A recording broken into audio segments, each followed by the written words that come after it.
Oi, gente, eu sou a professora Karen Lane Costa, de Geografia. Sejam muito bem-vindos à nossa aula hoje, 7º ano. Já pega teu caderninho, pega o teu lápis aí, a tua caneta e faça as tuas anotações e vem junto comigo nessa aula. Olha só, o tema da nossa aula já está aí na sua tela. Olha aí, a expansão do capitalismo e o Brasil. Vamos lá? Como aconteceu o descobrimento do Brasil? Antes de entrar nesse slide, que daqui a pouco vai projetar para você, vou falar para você. Houve um tratado chamado de Tordesilhas, 1494, que foi um acordo entre Espanha e Portugal. Era o seguinte, a 360 léguas a oeste do Cabo Verde, as terras encontradas seriam da Espanha. 360 léguas ao leste de Cabo Verde, as terras encontradas seriam exploradas por Portugal. Então, leste Portugal, oeste Espanha, basicamente isso. Mas então, vamos lá. Olha o slide aí na telinha para você. O descobrimento do Brasil foi a chegada oficial em 22 de abril de 1500, da frota comandada por Pedro Álvares Cabral, onde se chamou Ilha de Vera Cruz. O descobrimento do Brasil foi o resultado de diversas expedições marítimas realizadas pelos navegadores portugueses. Aliás, pioneiros, tá? Quando chegaram aqui, vieram com 13 caravelas lideradas por ele, Pedro Álvares Cabral. Depois de algumas excursões, achavam que eles estavam apenas em uma ilha. Não, não era só uma ilha, tá, gente? Era um continente enorme. E eles vinham atrás, obviamente, de minerais, de pedras preciosas, tá? Vamos para o próximo slide. Olha aí essa imagem na sua telinha. A expansão marítima, as grandes navegações iniciadas no século XV. A disputa entre Portugal e Espanha, né? Século XV, XVI. Portugal e Espanha se lançavam no mar, né? Com suas caravelas, com o fim de buscar novas terras, em fim de buscar metais preciosos. Então, quem vai conseguir achar esses metais preciosos, né? E aí é uma imagem ilustrativa deles chegando aqui, né, nossa terra, nas terras que viriam a ser o Brasil. Portugal foi o pioneiro, como eu havia falado, nas grandes viagens marítimas. Está aí na sua tela a observação, pois estava voltado para o Atlântico e, portanto, desfrutava de uma posição bem privilegiada para isso. Vamos falar agora sobre a fase comercial do capitalismo. Já está aí na sua telinha o slide. Essa fase histórica foi marcada pela produção artesanal, pelo desenvolvimento da manufatura e pela expansão marítima. Com as grandes navegações iniciadas no século XV, permitiu aos europeus o contato com territórios que até então eram desconhecidos, incluindo o território que viria a ser o Brasil. Olha, a gente acabou de ver nesse slide que era marcado pela produção artesanal. Você vai ver no decorrer dessa aula os outros tipos de produção, tá bom? Vamos para o próximo. A sociedade capitalista. Entre o século XI e XV, desenvolveu-se na Europa, durante essa Idade Média, uma sociedade que era marcada pelas relações entre duas classes. Vamos ver quais são essas duas classes? Era a burguesia e o proletariado. A gente vai ver agora o que cada uma fazia, como que funcionava esse sistema. Primeiro, a burguesia. Olha aí na sua tela. Formado pelos donos do meio de produção. Máquinas, equipamentos, esse pessoal tinha matéria-prima, terras. Eles tinham tudo que era necessário à produção de bens e de mercadoria. Agora, o proletariado, o que eles tinham? Vai cair agora aí na sua telinha. Eles tinham trabalhadores, eles eram trabalhadores, tá? Eles são trabalhadores. O que eles vendiam? Eles vendem a sua força de trabalho por meio de um trabalho assalariado. São as pessoas que não têm matéria-prima, não têm terra, mas têm força, têm mão de obra e trabalham. Vamos para o próximo. Vamos ver como que se dava a produção das mercadorias. As principais formas de produção de mercadoria no capitalismo comercial eram artesanato e a manufatura. Gente, observa essa imagem. Observa aí, pronto. O artesanato, uma pessoa trabalhando. Se é uma pessoa trabalhando, vai demorar bastante para chegar em um resultado, para chegar a produzir de fato o que eles querem. Então, era dessa maneira, um artesanato, manufatura. O artesão trabalhava sozinho, manualmente, usando as suas máquinas, usando as suas ferramentas, o que ele tinha à disposição. Ele fazia isso e tinha um resultado do seu trabalho. Era um resultado rápido? Não. Era um resultado um pouquinho lento, mas a gente vai chegar lá nos próximos. Vamos lá, próximo slide. A produção das mercadorias. Na manufatura, a técnica também era artesanal, mas as tarefas eram desempenhadas por grande número de trabalhadores, sob a direção de uma pessoa, que era o dono dos meios de produção e do produto final. Nessa etapa intermediária entre o artesanato e a indústria, tiveram início a divisão de tarefas e o emprego de máquinas simples, nesse contexto que ocorre a ampliação dos lucros da classe burguesa. A classe burguesa, ela vinha lucrando, ela lucra em cima do trabalho do artesão. Nós vamos ver agora como que se dava diversos meios de produção.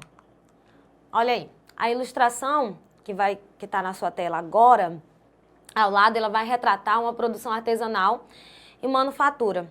É uma fábrica de sapato com maior número de trabalhadores. Um está trabalhando sozinho, o outro já tem mais trabalhadores. Esse que tem mais trabalhadores, cada um desses trabalhadores vai fazer uma coisa, vai exercer uma função. Se as pessoas, cada um vai exercendo uma função, então qual que vai ser mais rápido?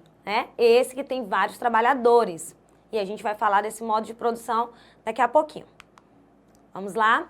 Mas a gente precisa falar, enquanto o mundo está vivendo isso que a gente estava falando, Questão, o que o Brasil estava vivenciando, o que estava acontecendo.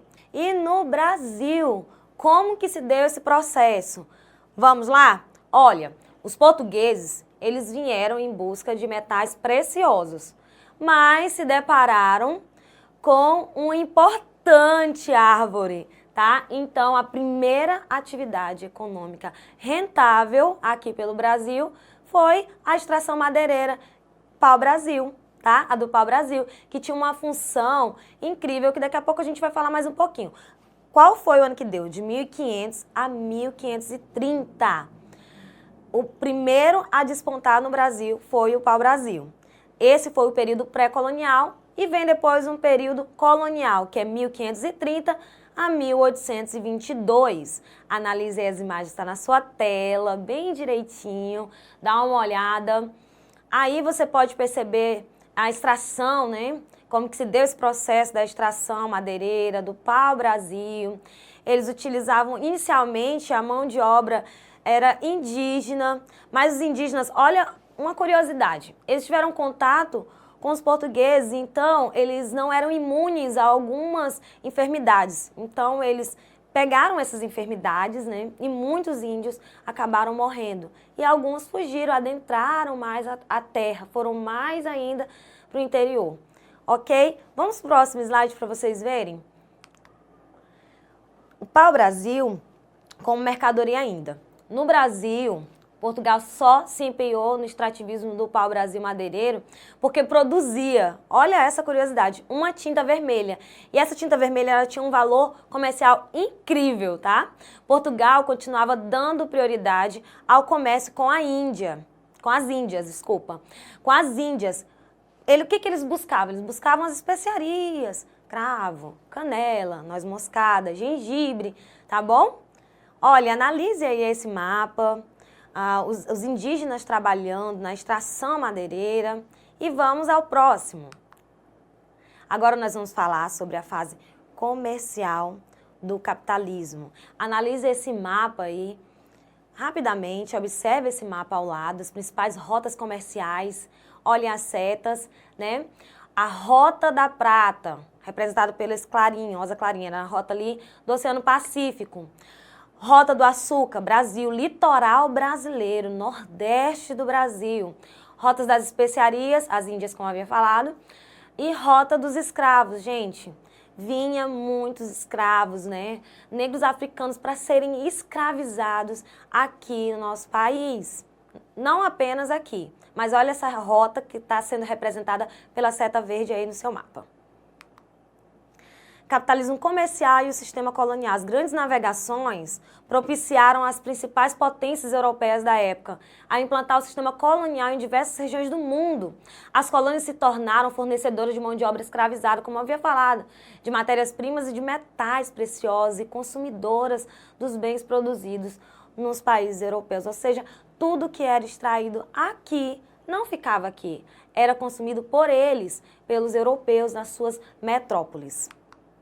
O comércio de mercadoria e exploração das colônias, ao longo do século XVI a XVIII, possibilitaram a ampliação do acúmulo de capital por conta da burguesia. A burguesia acumulou um capital e vamos ver aí, o que é capital? Riqueza, patrimônio, também se refere ao recurso destinado a investimento em produção. Então, eles começaram a acumular mais ainda.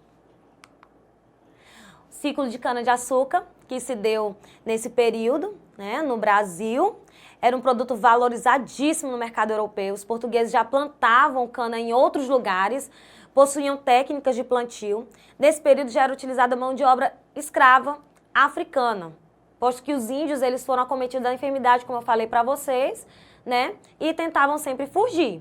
Para resolver o problema, então, começou o chamado tráfico negreiro. Fases do capitalismo. Aí surge essa fase. Fase do capitalismo, a Revolução Industrial, século XVIII, Grã-Bretanha.